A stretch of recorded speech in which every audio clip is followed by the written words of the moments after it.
Picture a small, idyllic village tucked beside a wide, slow-moving river.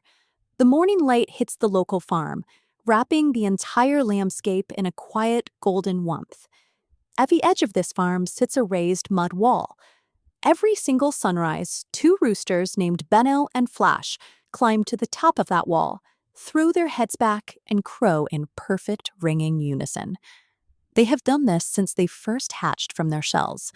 They grew up eating from the very same clay bowl, drinking from the same pot, and tumbling around the same dusty yard.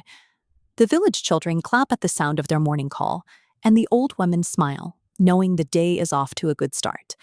Everyone on the farm looks at them as a matched pair, brothers in every way. For Benno, this synchronized morning routine is the foundation of their loyalty. As long as they stand side by side on that wall, he believes they share a bond that can survive anything. You probably wouldn't look twice at Benno if you passed him in the yard.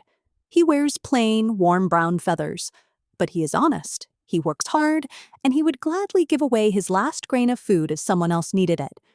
Flash, on the other hand, is impossible to ignore. He is tall and loud, with bright red feathers like fire dancing in the wind. He can captivate the entire flock with an animated story, soaking up all their attention.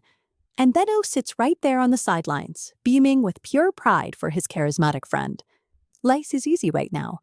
When the farmer, Papa Joe, drops extra grain, Flash calls Benno over to share the feast. On chilly nights, Benno always saves a soft, warm corner in the barn for Flash. In an environment where food is never a question, Flash's vanity is easily mistaken for confidence. Benno simply trusts his friend, seeing no reason to look for what might be missing beneath the surface. Then, the rain stopped. The river shrank to a trickle, and the green fields baked into hard, cracked clay. The farm goes quiet. Papa Joe, his eyes tired and heavy, can only scatter a tiny handful of grain each day, barely enough to fill half a stomach. Almost immediately, Flash's habits change. When the grain hits the dirt, he snatches it up quickly. He hoards the food, staring straight ahead, pretending not to see Benno hungry beside him. When the shivering flock huddles together, Flash makes sure he is right in the center, soaking up the heat and dominating the conversation. Benno is left entirely ignored on the cold outer edge. Flash's selfishness was always there. The drought simply removed the surplus of grain that made it easy to ignore. The cruelty extends beyond the feed bowl. When Benno is out of earshot, Flash entertains the other hens by mocking his so-called best friend, laughing about how dull and ordinary the brown rooster really is. This kind of talk always travels. Grandma Dita, an old gray goat who keeps a quiet watch over the farm, eventually pulls Benno aside. With deep sorrow in her eyes, she gently tells him what Flash has been saying. Then, little Pippin the sparrow chirps the same story from the fence post. Benno's chest tightens. He desperately tries to convince himself they are both confused, protecting his image of the brother he's known for years. So he goes straight to Flash.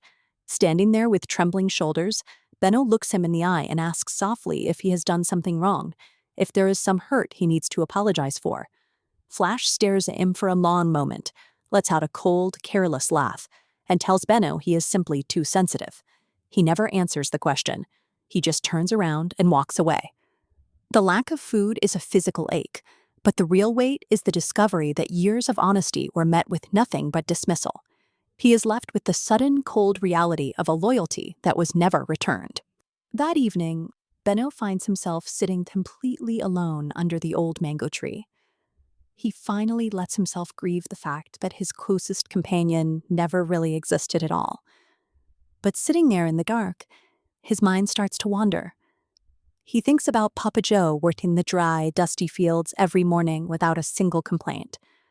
He remembers the motherly concern in Grandma Gita's eyes, and little Pippin telling him the truth when it would have been easier to stay quiet. He wipes his eyes and slowly pushes himself to his feet.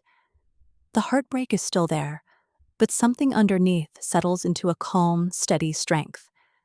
The quiet, steady presence of his community finally comes into focus. He has spent so long looking for validation from a loud performance that he missed the authentic love already standing in his shadow. The next morning, Benno climbs to the top of the mud wall, entirely by himself. he throws his head back and crows. And for the first time in his life, that sound is loud, clear, and completely free. Hearing this resilient new call, old Papa Joe steps out of the farmhouse. He walks up to the mud wall and gently places a handful of his absolute best grain directly in front of the brown rooster. Flash, meanwhile, takes his act on the road. He bounces between rally flocks on neighboring farms, always talking, always performing. But the second he runs out of funny stories, they turn their backs on him, leaving him eternally empty and searching for an audience. Benno's days become much quieter. As the evening sun sets, he sits peacefully in the golden light with Grandma Gita, Pippin resting on his back, and Papa Joe humming softly nearby. A fake friend will be the loudest voice in the room when times are good, and the first one to vanish when the grain lends out. But the ones who stand quietly beside you when things are hardest, those are your true flock. When you finally learn to tell the difference, you can stop watering dry roots and start growing something beautiful.